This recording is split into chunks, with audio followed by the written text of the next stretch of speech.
Vamos a continuar con nuestra serie de Adviento. Y como les dije ahorita, la intención de esta serie es prepararnos para que celebremos de una manera correcta, apropiada, el nacimiento de Jesús, la encarnación de Jesús. Vamos a apartar 5 semanas para que tú y yo contemplemos el milagro más glorioso que este mundo ha conocido. Y es que el Hijo de Dios se hizo hombre y vino a este mundo a tomar tu lugar y el mío en una cruz. Murió clavado por nuestros pecados y resucitó al tercer día. Resucitó y ascendió al cielo y está reinando allá en las alturas. Y ha prometido regresar. Queremos contemplar eso. En esencia, a eso es a lo que nos apunta la Navidad. Queremos ayudarlos y, como les dije ahorita, ayudarnos a nosotros también a enfocarnos durante este mes en lo más importante. Es bien fácil que durante las posadas y las fiestas y tanto ajetreo que se vive en diciembre, nos perdamos y nos enfoquemos en cosas superficiales y olvidemos algo que es sencillo y obvio. La Navidad se trata de Jesús. La Navidad se trata de Jesús, no de familia, no de regalos, no de fiestas, no de comida. Es cierto que Dios en su bondad nos permite disfrutar todas estas cosas, pero el deleite de estas cosas debe apuntarnos a Él. Entonces, por medio de estos mensajes queremos a ustedes ayudarlos a que durante todo este mes, ya sea que disfruten de ciertas bendiciones que Dios les permita tener o que no las disfruten, que cada uno de esos deleites o esas experiencias los apunte a Jesús, la verdadera razón de la Navidad, y podamos adorarlo a Él de una manera más apropiada. La semana pasada el pastor Abelardo inició, con esta serie y nos habló de la gran necesidad que tenemos de un Salvador. Este mundo necesita un Salvador. Tú y yo necesitamos un Salvador. Jesús nos encontró en nuestra perdición y nos libró de nuestras consecuencias. Si Jesús no hubiera venido al mundo, si Jesús no hubiera nacido, tú y yo estaríamos perdidos. Tú y yo seguiríamos perdidos. Pero Él vino. Es la buena noticia que Él vino, el Salvador llegó. Y ahora lo que vamos a hacer es que vamos a hablar del anuncio del Salvador. Ese es el título del mensaje del día de hoy. El anuncio de un Rey Salvador que viene. Y lo vamos a ver de una profecía que se dio alrededor de unos 750 años antes de que Jesús naciera en el libro de Isaías. Así que ¿cómo no me acompañas por favor ahí a Isaías 9? Voy a leer de la versión de las Américas. Vamos a ver cómo se empezó a anunciar en el Antiguo Testamento de un Salvador que vendría. Dice la Escritura, Isaías capítulo 9, versículo 1. Fíjate, voy a leer. Pero no habrá más lobreguez para la que estaba en angustia. Como en tiempos pasados, Él trató con desprecio a la tierra de Zabulón y a la tierra de Neftalí, pero después la hará gloriosa, por el camino del mar al otro lado del Jordán, Galilea de los gentiles. El pueblo que andaba en tinieblas ha visto gran luz. A los que habitaban en tierra de sombra de muerte, la luz ha resplandecido sobre ellos. Multiplicaste la nación, aumentaste su alegría. Se alegran en tu presencia como con la alegría de la cosecha, como se regocijan los hombres cuando se reparten el botín. Porque tú quebrarás el yugo de su carga, el báculo de sus hombros y la vara de su opresor, como en la batalla de Madián. Porque toda boca que calza el guerrero en el fragor de la batalla y el manto revolcado en sangre serán para quemar combustible para el fuego. Porque un niño nos ha nacido, un hijo nos ha sido dado, y la soberanía reposará sobre sus hombros, y se llamará a su nombre Admirable Consejero, Dios poderoso, Padre eterno, Príncipe de paz. El aumento de su soberanía y de la paz no tendrán fin sobre el trono de David y sobre su reino, para afianzarlo y sostenerlo con el derecho y la justicia, desde entonces y para siempre. El celo del Señor de los ejércitos hará esto.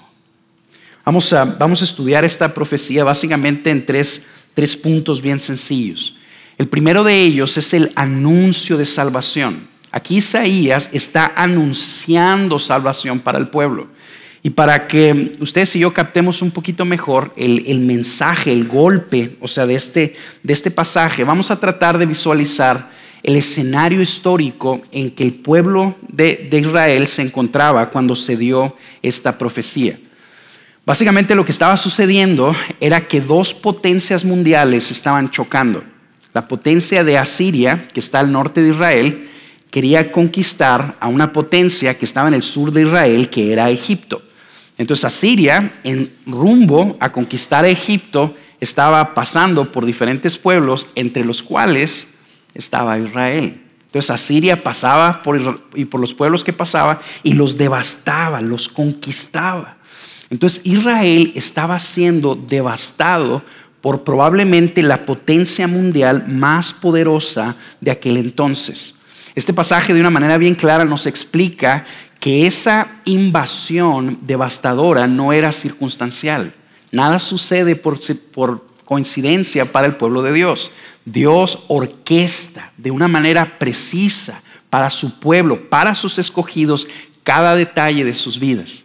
Esta invasión estaba viniendo, lo vemos nosotros ahí en el versículo 1, porque Dios estaba tratando con desprecio, por así ponerlo, así como es como lo explica el profeta, a su pueblo escogido por causa de su rebelión y de su pecado.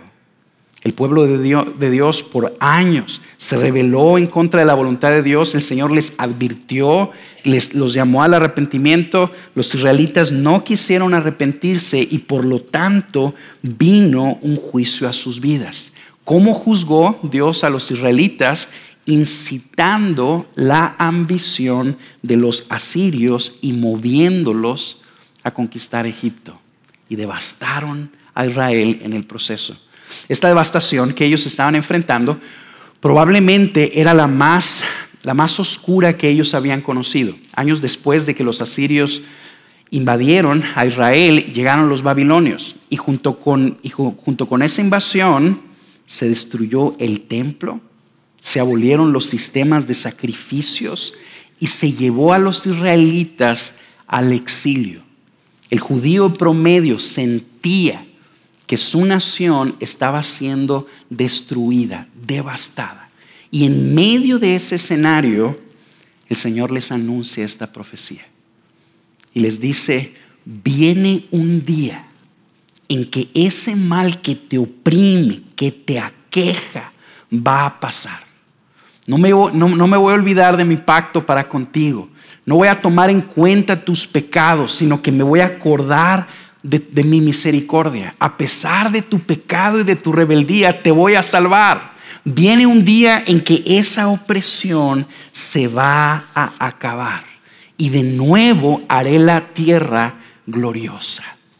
Quiero que se imaginen conmigo cómo escuchó el pueblo judío esta noticia. Fue una luz de esperanza en medio de gran oscuridad. Por eso en el versículo 1 dice, no habrá más lobreguez, no habrá más depresión para la que estaba en angustia. El versículo 2 nos dice, el pueblo que andaba en tinieblas vio una gran luz. Esta profecía funcionó como esa luz que le dio esperanza al pueblo judío. Yo me imagino que el judío promedio regularmente oraba y le decía al Señor, Señor, que llegue este día. Que llegue este día. Veían la opresión en la que se encontraban y le decían, Señor, ven ya. manda a tu ungido, manda al Mesías para que nos salve. Eso es el Adviento. Eso es el Adviento.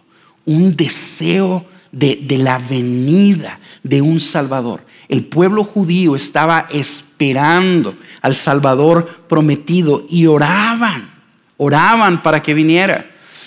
El libro de Mateo nos explica cómo se cumplió concretamente esta profecía y nos dice que se cumplió de una manera más gloriosa de lo anticipado.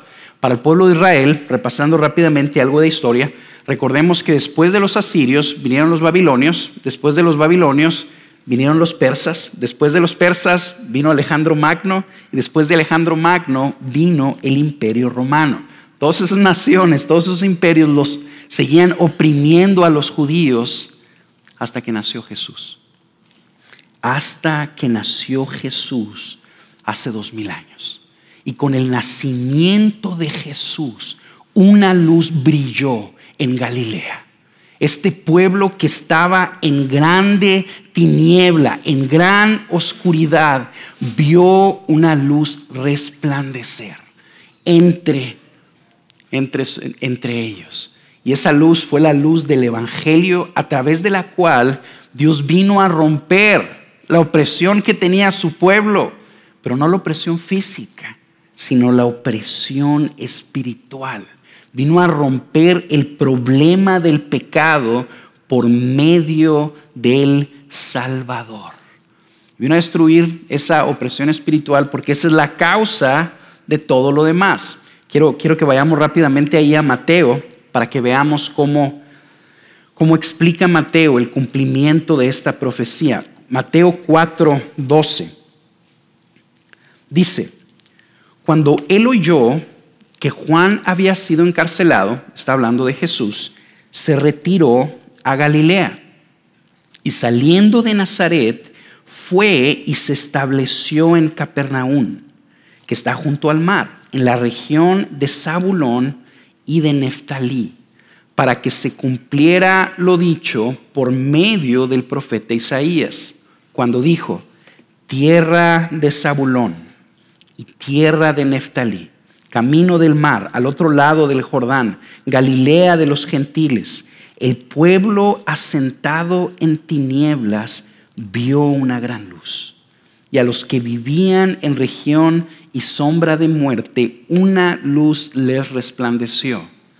Desde entonces Jesús comenzó a predicar y a decir: arrepentíos, porque el reino de los cielos se ha acercado. Con el nacimiento de Jesús y con el inicio más bien del ministerio de Cristo, cuando Él empezó a enseñar, es cuando esta luz empezó a brillar en todo Galilea. Y a partir de ahí se fue a brillar a todo el mundo. Y lo que estaba brillando era la luz de la gloria de Dios. Ponte a pensar en esto conmigo. Dice la Escritura en Timoteo 6:16 que Dios habita en luz inaccesible, que ningún hombre ha visto a Dios ni lo puede ver. Bueno, ese Dios que habita en luz inaccesible vino a este mundo en la persona de Jesús y vino a darse a conocer a los hombres, vino a salvar a su pueblo escogido, vino a librarlos de la opresión de sus enemigos, vino a salvarlos de su pecado. Cuando Jesús vino y empezó a anunciar el Evangelio, fíjense lo que dice este pasaje que sucedió: se acercó el reino de los cielos. El reino de los cielos se acercó a la tierra. El Salvador se acercó a los pecadores para salvarnos y hacer la tierra gloriosa de nuevo. Desgraciadamente, los principales judíos, cuando llegó el Mesías, no lo percibieron como este gran rey prometido aquí en Isaías 9. Y no lo percibieron porque su codicia y su ambición personal nubló su visión. Ellos estaban esperando simple y sencillamente una salvación material, que Él quitara a los romanos de entre ellos y que estableciera de nuevo a Israel como una nación libre e independiente. Y lo que Cristo vino a hacer, lo vamos a ver más adelante, es mucho más glorioso que eso. Ponte a pensar ahorita en naciones que gozan de la libertad que los judíos anhelaban en ese momento, y ve sus poblaciones, ve nuestro país que aparentemente está libre, y dime si esa libertad que aparentemente tú y yo gozamos realmente bendice a la población. Cristo vino a traer una libertad mucho más gloriosa de que establecer una nación independiente que el pueblo de los judíos deseaba. Él vino a romper la esclavitud del pecado, que es la causa de todas las desgracias de la humanidad. Y no lo percibieron porque querían algo material, algo temporal, cuando Jesús vino a traer una salvación espiritual y eterna. Es bien fácil para nosotros como criticar a los judíos y verlos para abajo. Como decir, ¿sabes qué? Pues estos diantres judíos no reconocieron al Mesías, o sea, no lo vieron, no lo adoraron y hasta lo crucificaron. Pero quiero animarte a que consideres que tú y yo somos más parecidos a ellos de lo que a veces nos tratamos de aceptar. La única diferencia en ti y en mí con ellos es que la gracia nos alcanzó. Es la única diferencia. Tú y yo estábamos perdidos en nuestra rebelión y el Espíritu Santo llegó a nosotros y abrió nuestros ojos para que viéramos a Jesús. Es por eso que estamos aquí. Si tú estás aquí no es porque seas muy listo. Si tú estás aquí es porque Dios te encontró. Y Dios te trajo a sí mismo. Pero mira, fíjate cómo rápidamente tú y yo pudiéramos haber caído en el mismo error. En un abrir y cerrar de ojos, hemos convertido la Navidad en una fiesta que se trata de nosotros, en lugar de Jesús. Fácilmente se nos va y fácilmente se nos olvida y estamos todos afanados este mes tratando de ser la familia que se nos dice que debemos de ser, o tratar de conseguir los regalos que queremos comprar, y se nos olvida que todo esto se trata de Jesús, de lo que Él hizo. En lugar de que sea para nosotros un mes donde estamos profundamente agradecidos, adorando a Cristo por lo que ya hizo por nosotros, muchas veces estamos afanados por todo lo que no tenemos. ¿Qué dice eso? Que estamos buscando también una salvación material. Algo que tú y yo veamos, en lugar de contemplar y valorar la obra gloriosa, incomparable, que Dios vino a hacer al mundo por medio de Jesús. Fíjense esto. Irónicamente, la época de la Navidad para el occidente es una época donde muchas personas se deprimen y pasan así por periodos de tristeza bien largos. Y muchas de las veces cuando se platica con esas personas, o sea, nos damos cuenta que la razón es porque ellos se dan cuenta que no tienen algo que quieren, no tienen la familia que quieren, no tienen los ingresos que quieren, no tienen todos los regalos que quieren. ¿En quién están pensando? Están pensando en ellos. Estamos pensando en nosotros. Y no quiero menospreciar así las situaciones que pudieras estar atravesando, pero sí quiero recordarte esto. La Navidad no se trata de una vida buena para ti y para mí.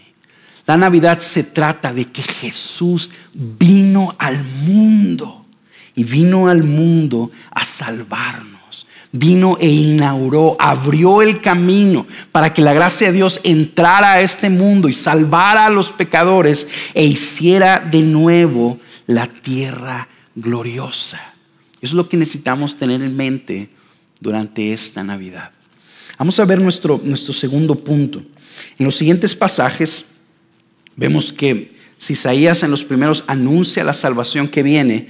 Después nos empieza a describir esa salvación. Y vamos a analizar brevemente esta descripción. Vamos a ver unos detalles aquí en el versículo 3. Quiero que lo leas conmigo. Isaías 9:3. Dice: multiplicaste la nación, aumentaste su alegría. Se alegran en tu presencia como con la alegría de la cosecha, como se regocijan los hombres cuando se reparten el botín. El profeta inspirado por el Espíritu Santo, está diciendo que esta salvación que vendría, inaugurada por el Mesías, iba a traer vida, multiplicación y alegría. Y da una ilustración así muy padre, que es como, dice, una alegría como en el tiempo de la cosecha. Así como cuando se cierra un negocio y llegan las utilidades, la alegría que se siente es el tipo de alegría que nos está diciendo este pasaje, que va a venir con la salvación que el Mesías traería. Para que me entiendas un poquito mejor, como cuando llegue el aguinaldo. Llegue el aguinaldo y ay, ¿qué dice uno? Gracias, Señor, ¿verdad? Bueno, una alegría parecida vendría a una nación devastada cuando el Mesías llegaría. ¿Qué tipo de alegría sería esta? Fíjate ahí en medio del versículo 3. Se alegran en tu presencia como con la alegría de la cosecha. Se alegran en tu presencia. Si tú eres un lector que te gusta observar los detalles, estás leyendo Isaías, te vas a dar cuenta que esta declaración parece contradictoria. Como que tú pudieras decir, oye Isaías, ¿qué onda? Pues ¿qué no en el versículo 6 tuviste una experiencia horrorífica con la presencia de Dios?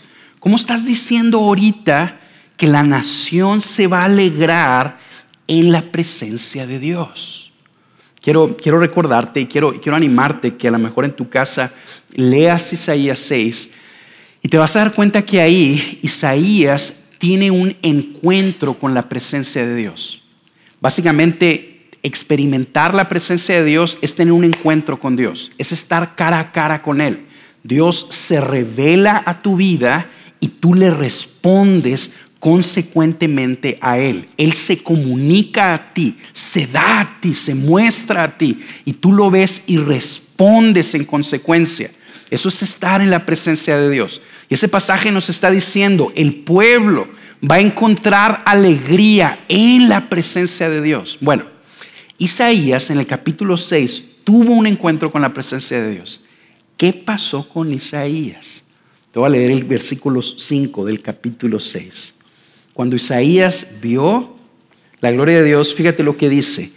Ay de mí, porque perdido estoy, pues soy hombre de labios inmundos, y en medio de un pueblo de labios inmundos habito, porque han visto mis ojos al Rey, el Señor de los ejércitos. Isaías tuvo un encuentro con la presencia de Dios y lo que sintió fue terror. Él sintió terror porque vio la majestad de Dios, vio la santidad de Dios y se dio cuenta de su pecado, que era lo que nos hablaba el pastor Abelardo la semana pasada. Él se dio cuenta de su condición de pecador, de su esclavitud y de la condenación justa que merece de parte de Dios. Por lo que Isaías tembló y dijo, deseo morir, deseo que me aniquilen, que acaben conmigo. ¡Ay de mí! ¿Qué está pasando ahora en el capítulo 9? ¿Por qué cambió Isaías su forma de pensar tan drástica? ¿Cómo es posible que enfrenta eso y ahora nos está diciendo que la salvación que Dios iba a traer, cuando el Mesías viniera, cuando el Rey Salvador viniera, iba a permitir que el pueblo de Dios se alegrara en su presencia? ¿Por qué? Porque estaba apuntando a Jesús. Porque Jesús es quien vino a solucionar el problema de nuestra pecaminosidad y de la santidad de Dios. La razón por la que Isaías, que era un profeta, ¿ok? Era de los hombres más santos de su pueblo, de los hombres más rectos de su pueblo. Un hombre que fue utilizado para escribir palabra inspirada, divina, que miles de años después tú y yo estamos leyendo y estamos viendo a Dios por medio de ella. Isaías se dio cuenta que él era un pecador y que merecía el juicio de Dios, que merecía la ira de Dios. Eso es lo que Jesús vino a solucionar.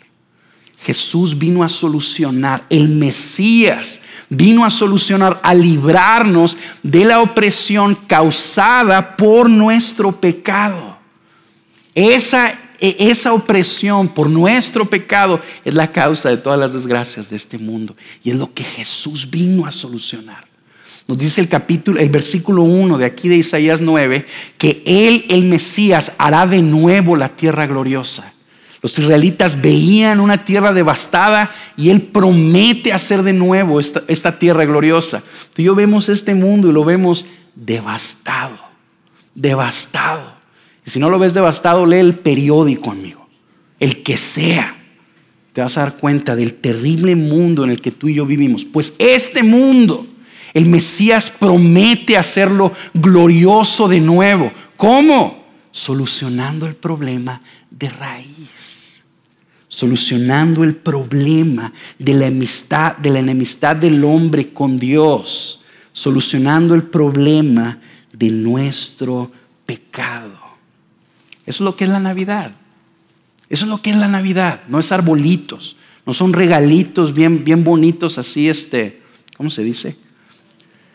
Eso, o sea, envueltos. No son regalos envueltos así que parece que cuesta más la envoltura que el regalo. O sea, la Navidad se trata de esto. Que Dios se apiadó del mundo. Que tuvo misericordia de nosotros y que vino a solucionar el problema de nuestro pecado. Para que en lugar de que recibiéramos la ira de Dios que Él recibió por nosotros en la cruz, tú y yo pudiéramos tener acceso a la presencia de Dios y alegrarnos en ella. Cada domingo se nos invita a nosotros a adorar a Dios. Y en muchas ocasiones tú y yo lo adoramos y Dios nos permite experimentar su presencia y nos regocijamos en ella. ¿Sabes por qué tú y yo tenemos ese privilegio? Por la Navidad.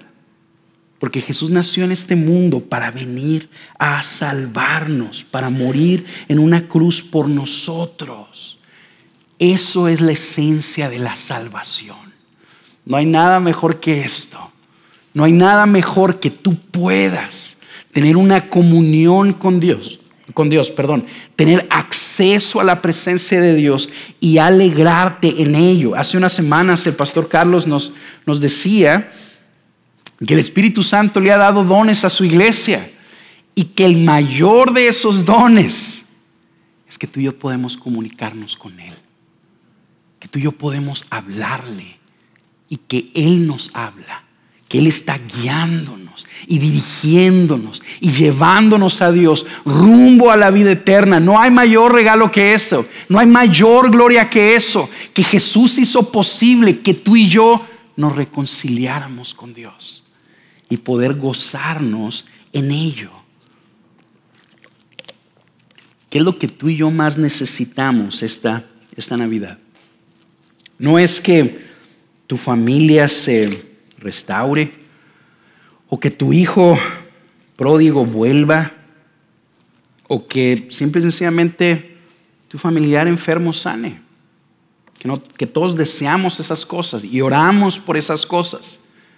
No necesitamos un aumento de sueldo, no necesitamos que nos promuevan, aunque deseamos esas cosas y oramos por esas cosas. Lo que más necesitamos esta Navidad es disfrutar y alegrarnos en la presencia de Dios a la que tú y yo tenemos acceso gratuito e irrestringido por Jesús. Yo quiero animarte a que esta Navidad busques a Jesús. Y le digas, Señor, yo quiero alegrarme en tu presencia. Y Él lo va a permitir. Bueno, muy bien. ¿Qué más nos dice acerca de esta salvación? Nos dice que traería alegría, por un lado, pero nos enseña también que traería libertad de nuestra esclavitud. Libertad de nuestra esclavitud. El pastor Abelardo la semana pasada nos decía que el pecado nos esclaviza, o sea que el hombre está esclavizado por su naturaleza pecaminosa, a su carne, a su pecado, al diablo y al mundo. Bueno, el Mesías prometido, el Mesías anunciado, va a venir a traer libertad sobre todas esas cosas, que es lo que dice aquí en el versículo 4. Léelo ahí conmigo, por favor. Porque tú quebrarás el yugo de su carga, el báculo de sus hombros y la vara de su opresor, como en la batalla de Madián.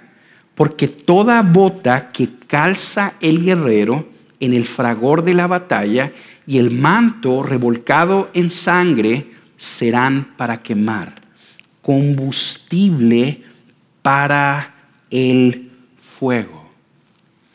Este Mesías prometido, este Rey Salvador, vendría a liberar a la humanidad, como dijimos ahorita, del origen de todas sus desgracias, de la carga de su pecado, de la vara con la que el opresor nos oprime, y hará que la guerra espiritual en la que tú y yo estamos en este mundo se acabe. Jesús vino a anunciar libertad, que iba a haber libertad del pecado. Cuando un hombre reconoce a Jesús como este Rey Salvador que vino y corre a Él, experimenta misericordia. Y no solo misericordia, sino libertad de su pecado. Puede vivir ya no para hacer aquello que lo destruye. Le experimenta libertad de la opresión del enemigo. Y experimenta libertad de la corriente opresora de este mundo. Eso vino a traer Jesús, libertad. En el reino de los cielos, donde toda la tierra será gloriosa, los hombres allá serán verdaderamente libres. Ya no habrá pecado. Ya no habrá dolor allá. Toda la tierra será gloriosa allá, porque allá la humanidad será libre. Allá no estará el maligno. No habrá tentaciones. Todo será perfecto como el Señor lo ideó desde un principio. Esa libertad es nuestra para nosotros en Jesús. Ahora, es posible que tú me estés escuchando y me estés diciendo algo como esto. Oye, yo he confiado en Cristo. Yo le he entregado mi vida a Cristo. Mi familia está siguiendo a Jesús. Yo realmente creo que mis pecados han sido perdonados, pero si me dejas serte sincero, tú podrías estar pensando, el pecado me sigue atormentando. El pecado está destruyendo mi familia. Oye, es cierto que yo ya soy libre de la opresión del diablo. Aquí dice que quebrará el báculo del opresor. Es cierto que yo he sido libre del enemigo, pero él me sigue oprimiendo. Él me sigue tentando. Aquí dice que la guerra se va a acabar. Yo muchas veces me sigo sintiendo en este mundo, aunque tengo a Jesús, como si estuviera continuamente enfrentando oposición. ¿Qué hay mal conmigo? O sea, ¿qué está pasando? Si ese eres tú, lo primero que quiero ayudarte a que consideres es a que Jesús está contigo. Y en medio de esas circunstancias, Jesús está contigo y en Él hay libertad. Y número 2, es bueno que nosotros recordemos que esta profecía anuncia una salvación y una restauración que inició cuando Jesús llegó al mundo y que se ha seguido completando a través del tiempo y que se va a terminar de consumar cuando Cristo regrese por nosotros, cuando Cristo venga y haga perfectas todas las cosas. Ahorita nosotros estamos como en medio, entre la primera venida de Jesús y la segunda venida de Jesús, donde ya experimentamos la alegría que hay de estar en la presencia de Dios y la libertad que Cristo vino a traer en nosotros, pero la experimentamos en parte, y donde seguimos sufriendo oposición. Todo eso se va a acabar. Todo eso se va a acabar cuando Cristo regrese, cuando el Mesías venga. Y lo que eso debe provocar en nosotros es que le digamos a Jesús, como le decían los judíos hace miles de años. Señor, ven pronto. Señor, ven pronto. Pon en orden todo el caos. Haz algo aquí, Señor. Ven pronto, acaba con esto. Ese debería ser un clamor muy común de su iglesia. Desgraciadamente a veces la iglesia deseamos más que el Señor nos bendiga en este mundo, que regrese por nosotros para llevarnos al mundo que sea perfecto. Y una de las razones por las cuales Dios permite tribulación y dificultades en nuestra vida es para recordarnos, entre otras cosas, que este no es tu hogar. Si tú has puesto tu fe en Jesús, este no es tu hogar. Tu hogar está en los cielos.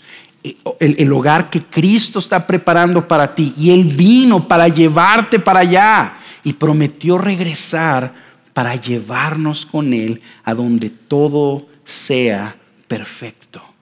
Esta palabra profética debe traer esperanza a ti.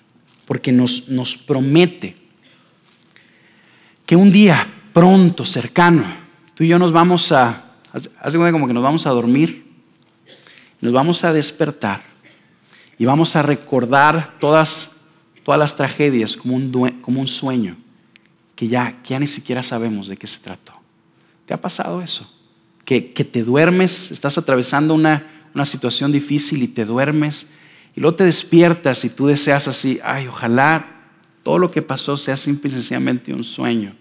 Bueno, eso va a pasar. Esta profecía nos afirma que eso va a pasar. Cuando Cristo regrese por nosotros, tú y yo nos vamos a despertar en la vida eterna, en la presencia de Dios, siendo completamente libres de toda nuestra maldad y de toda opresión. No habrá oposición espiritual, no habrá pecado. El mundo no tendrá una corriente que nos esté arrastrando en contra de la voluntad de Dios. Estaremos allá y recordaremos simplemente todo el sufrimiento y todo lo imperfecto como un sueño que pasó. Eso es lo que va a suceder. Oremos, hermanos, oremos para que Jesús vuelva pronto.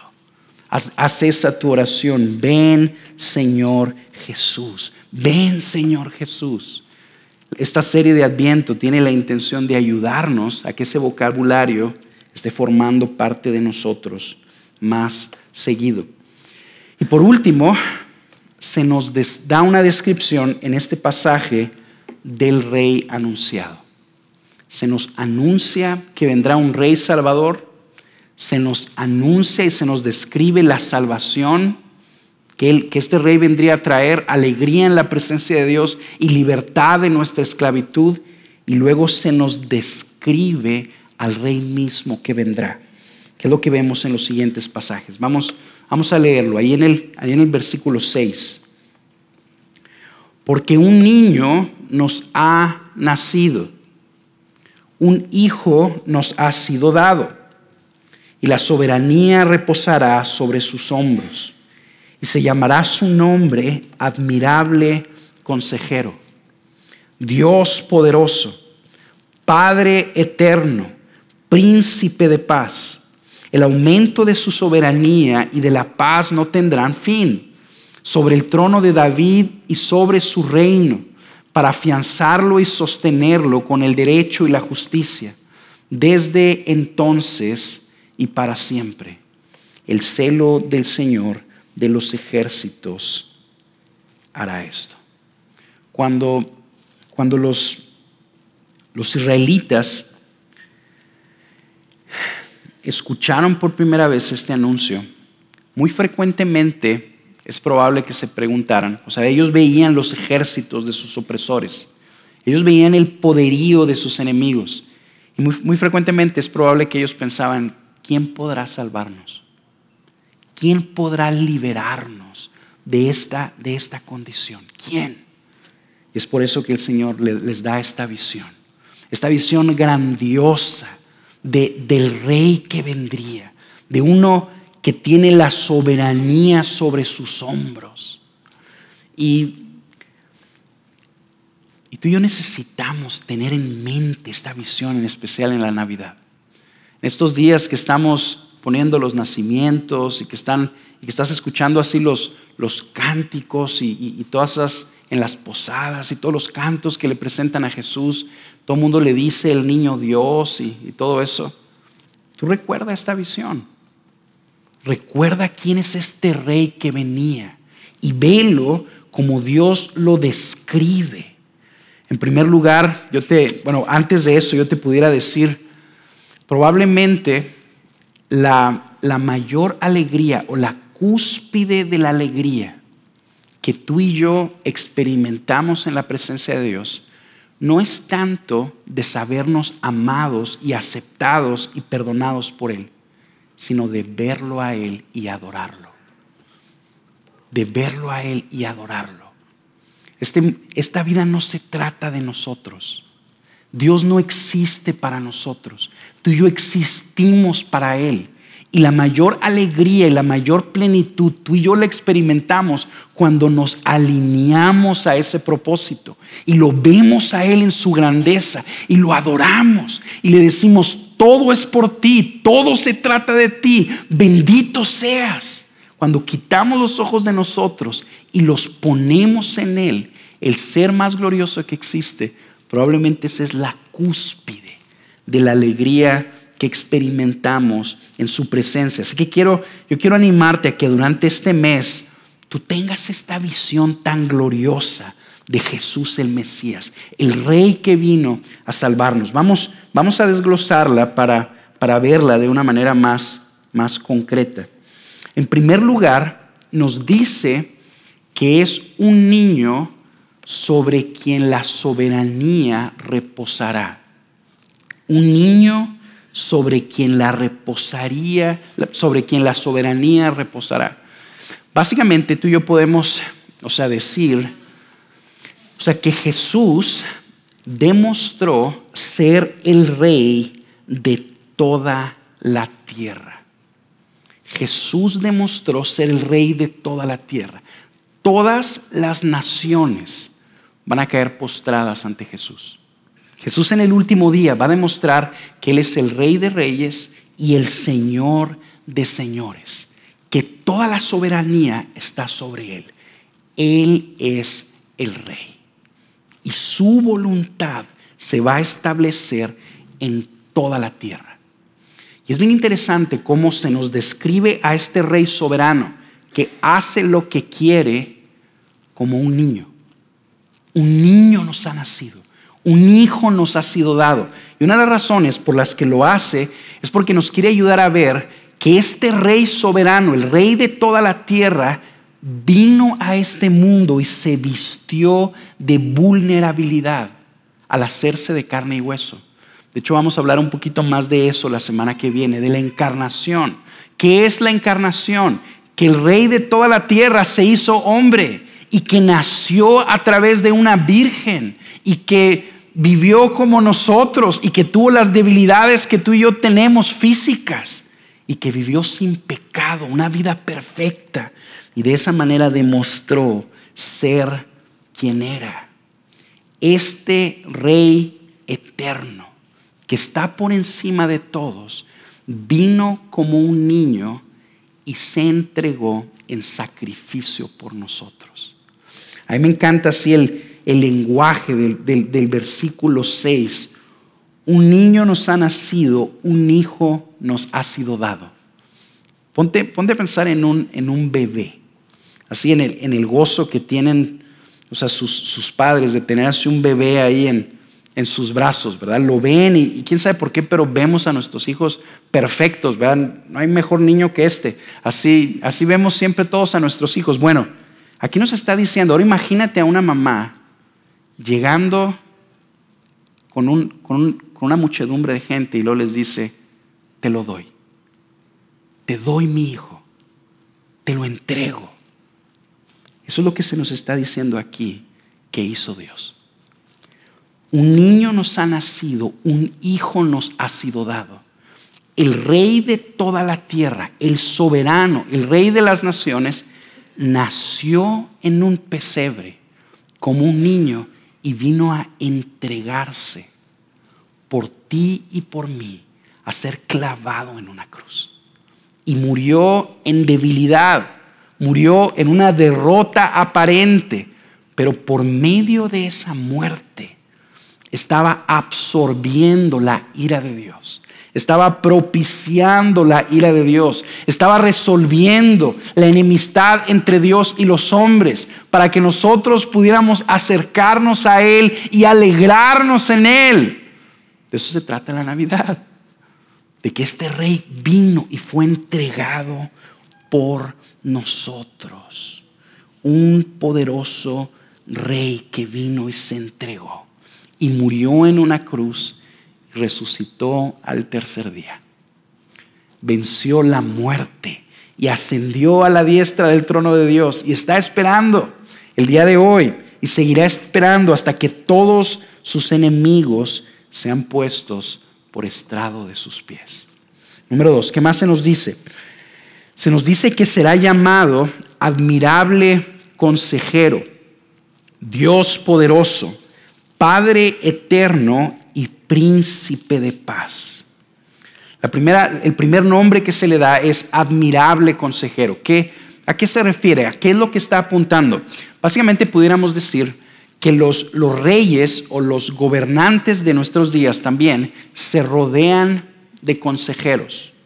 Se rodean de consejeros porque ellos, para tomar decisiones, necesitan el input de otras personas porque se dan cuenta que no son suficientes en ellos mismos.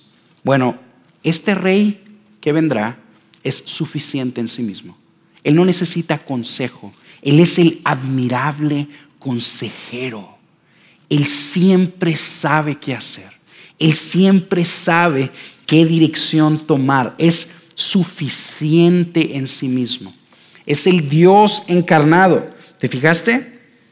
Versículo 6. Admirable consejero, Dios poderoso. Este niño iba a ser llamado el Dios poderoso.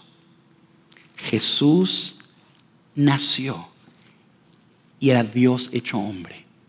Ese es el mensaje de la Navidad. Dios se hizo hombre. Dios se hizo hombre y vino a este mundo para salvarnos. Al último del ministerio de Cristo, le preguntaron a Jesús sus discípulos, o más bien Jesús le preguntó a sus discípulos, ¿quién dicen los hombres que soy yo?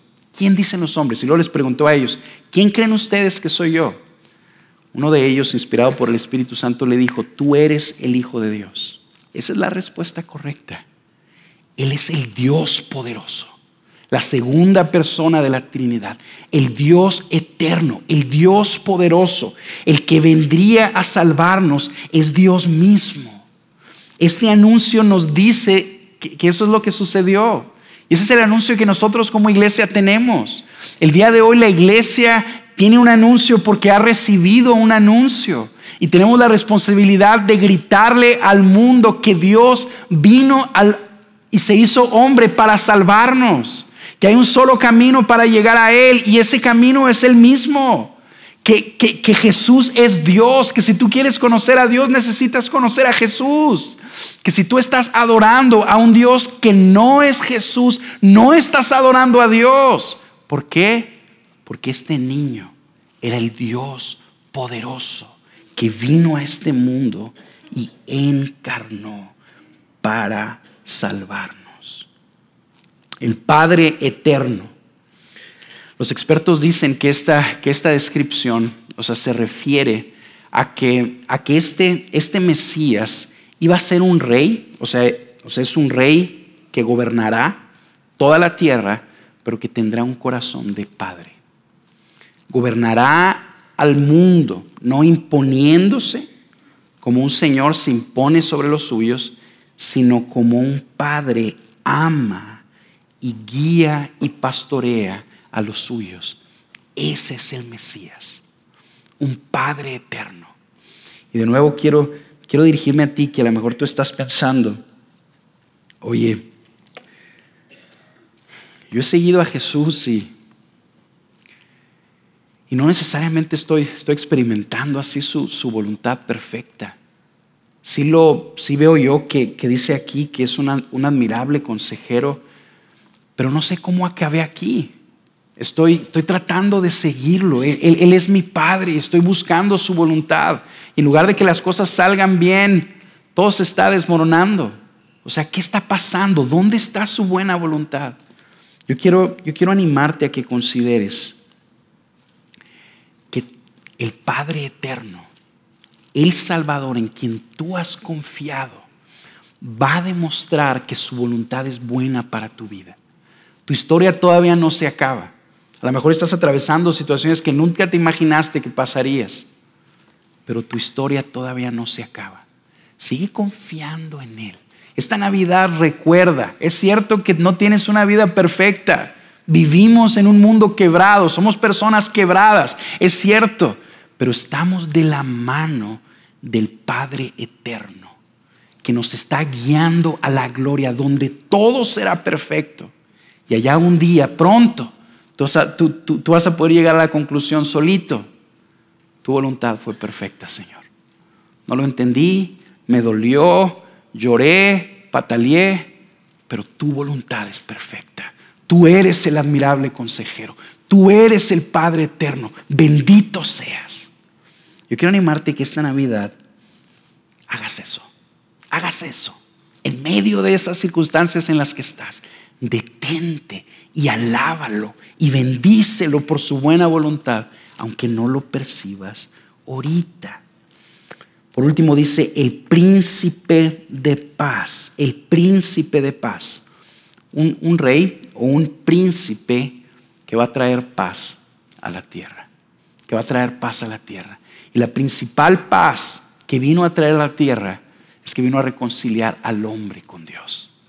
El principal problema que este mundo tiene es que está separado de Dios. Ese es el principal problema, que no está en paz con Dios. Todas las guerras que están sucediendo, todos los gritos que tú escuchas ahí de tus vecinos que se están peleando entre ellos, tienen una causa, y esa causa es que no tienen paz con Dios. El Mesías vino a traer paz con Dios, y los hombres, si corremos a Jesús, si ponemos nuestra fe en Él y nos entregamos a Él en arrepentimiento, experimentamos paz con Dios. Y esa paz que tenemos con Dios va produciendo poco a poco paz entre nosotros. Paz entre nosotros. Inclusive podríamos decir esto: si tú tienes paz con Dios, pero no tienes paz con uno de tus hermanos, el Evangelio no ha terminado su trabajo en tu vida y hay un cortocircuito ahí contigo. No es posible que la paz con Dios que Él te concedió, perdonando tus pecados, no produzca paz con nuestros semejantes. Es lo que debemos de buscar esta Navidad. Esta Navidad, en lugar de regalos, busca reconciliarte con los tuyos.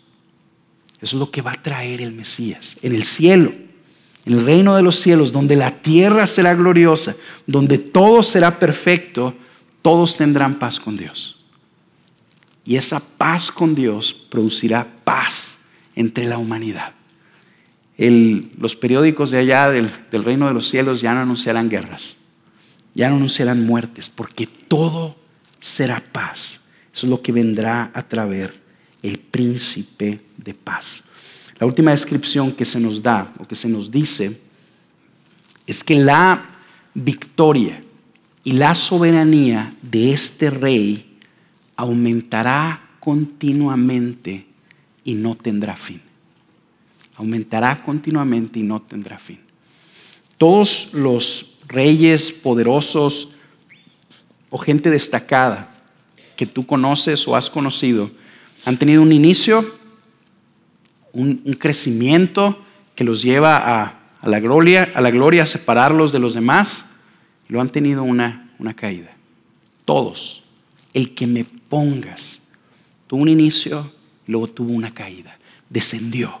Ya sea porque alguien llegó y lo conquistó, ya sea porque alguien vino y lo derrotó, o simple y sencillamente porque su débil cuerpo se colapsó. Me acuerdo cómo en las noticias se mostró por muchos años que este boxeador, el Mohamed Ali, una vez se paró ahí en el ring y le gritó al mundo: yo soy el rey del mundo, soy el rey del mundo. Años después, este mismo boxeador salió tratando de prender la antorcha de las Olimpiadas, batallando para caminar. Ese hombre tan fuerte que conquistaba a todos terminó siendo derrotado por una simple enfermedad. Bueno, todos menos uno, Jesús. Este rey que vino e inauguró su reino con su primera venida, su reino irá en aumento y no tendrá fin. Fíjate lo que dice el versículo 7. El aumento de su soberanía y de la paz no tendrán fin. Vendrá a afianzarlo y sostenerlo desde entonces y para siempre. Jesús inició su reino cuando vino hace 2000 años. Ese reino sigue avanzando, hermanos. Todos los días sigue avanzando. Y no ha retrocedido, sigue avanzando. El Señor sigue estableciendo su voluntad. Y cuando Él regrese, le establecerá por completo. Salvará a sus escogidos y humillará a sus enemigos. Este es el Rey que tú y yo deberemos de estar viendo en Navidad. Este es el Rey que nació en Navidad. Este es el Rey a que tú y yo somos llamados a confiar. Este es el Rey de quien depende de nuestra salvación y a quien tú y yo tenemos el privilegio de adorar.